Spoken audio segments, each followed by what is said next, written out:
When I picked up the phone that morning, I didn't think my life was about to split into a before and an after. I had rehearsed the question in my head while waiting for the kettle to boil. Something light. Something casual. I didn't want to sound like a nagging mother. When is the wedding, Daniel? I plan to ask. So I can plan my vacation days. I dialed his number, smiling softly to myself, already imagining the answer. But Daniel didn't pick up. Instead, Emily's voice came through the speaker, sharp and confident, as if she had been waiting for this moment. "Oh, we actually got married yesterday," she said. The kettle screamed in the background. I turned it off with shaking hands. "Yesterday," I repeated, certain I had misheard. "Yes," she continued smoothly. "It was very small. Very intimate. We only invited special people." Special people. The word landed in my chest like a stone. I stood there in my own kitchen, phone pressed to my ear, staring at the faded photo on the refrigerator. Daniel at 8 years old, missing his front teeth, grinning like the world belonged to him. I waited for him to laugh in the background, to grab the phone and explain that Emily was joking. He didn't.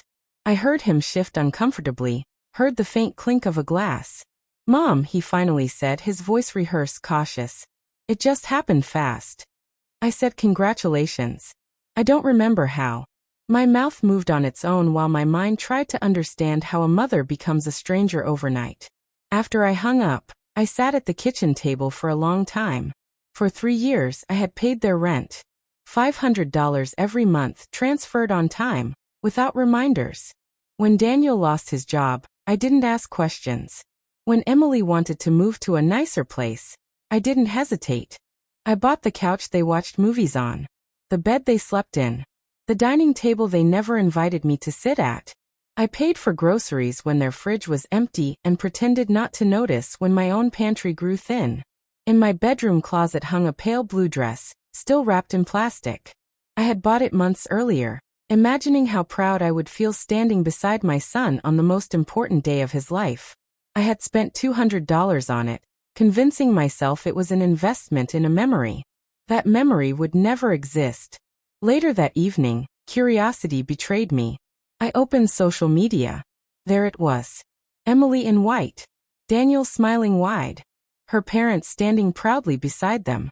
Her siblings holding champagne glasses, laughing, toasting. A full wedding. Just not one I was invited to. I recognized the flowers. I had sent her $800 the month before when she said she was short on personal expenses. I recognized the venue. I had paid part of the deposit without knowing it. I scrolled until my fingers went numb. That night, I didn't cry. I stared at the ceiling, listening to the ticking clock, replaying every moment of the last 3 years. Every time I canceled plans because they needed help. Every time I swallowed disappointment because I didn't want to seem difficult. Every time I told myself love meant sacrifice. 7 days passed.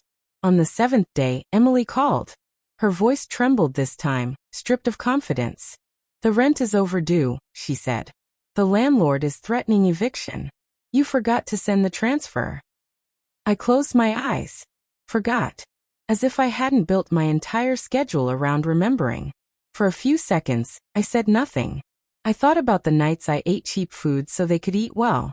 The savings I drained from my husband's inheritance. The retirement I postponed so they could live comfortably. Then I spoke. "I only help special people."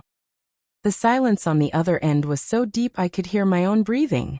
I don't understand," Emily stammered. "We're family." Family. That word had cost me more than $30,000. That night I finally cried. Not because I missed them. Because I finally saw myself.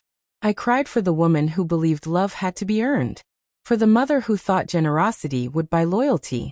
For the years I spent walking on eggshells in my own child's life. When I woke up the next morning, something inside me had hardened. Not into cruelty. Into clarity. I made coffee without checking my phone. I didn't wait for an apology that never came. I sat at the table where I had once calculated their expenses. And began calculating the truth. Rent. $18,000. Food. $7,200. Furniture, gifts, emergencies. Thousands more. Over $33,000. My phone rang. Daniel. I let it ring. It rang again. Emily. I turned the phone off. At the bank, the manager looked at me with surprise as I canceled every automatic transfer. Are you sure? He asked gently. I'm done confusing generosity with obligation, I replied. When I returned home, 3 cars were parked outside. My heart dropped. They were inside my house. Daniel sat on my couch, head in his hands. Emily paced like a trapped animal. A stranger in a gray suit flipped through my documents at the dining table. The stranger introduced himself as a lawyer. He spoke softly about concern, about mental health, about sudden changes in behavior, about how my children might need to step in. That's when the truth crystallized. They didn't love me. They relied on me. And now that I had stopped being useful, they wanted control. Get out, I said. Emily cried. Daniel pleaded. The lawyer warned me of consequences. You'll be alone, Daniel said angrily. No one will take care of you. I looked at him. The boy I raised alone after his father died. The boy whose nightmares I soothed, whose future I protected. I've been alone for years, I said quietly. I just didn't admit it. I closed the door. The silence that followed wasn't empty. It was freedom. That night, I lay awake, not afraid but alert. I planned carefully. I contacted a lawyer who specialized in protecting seniors. He listened without interrupting. What you experienced, he said, is financial abuse. The words didn't hurt. They validated. We changed the locks, updated my will, installed security cameras, protected every account. For the first time in decades, my life was my own. Weeks passed. Daniel didn't call. Emily didn't apologize. And strangely, the absence no longer hurt. I started walking in the mornings, visiting friends I had neglected, planning a small trip I had always postponed. One afternoon, I passed a store window and saw my reflection. I looked older, but I also looked free. I realized something then, something powerful. Being special isn't about invitations. It's about boundaries. And for the first time in my life, I was finally special to myself.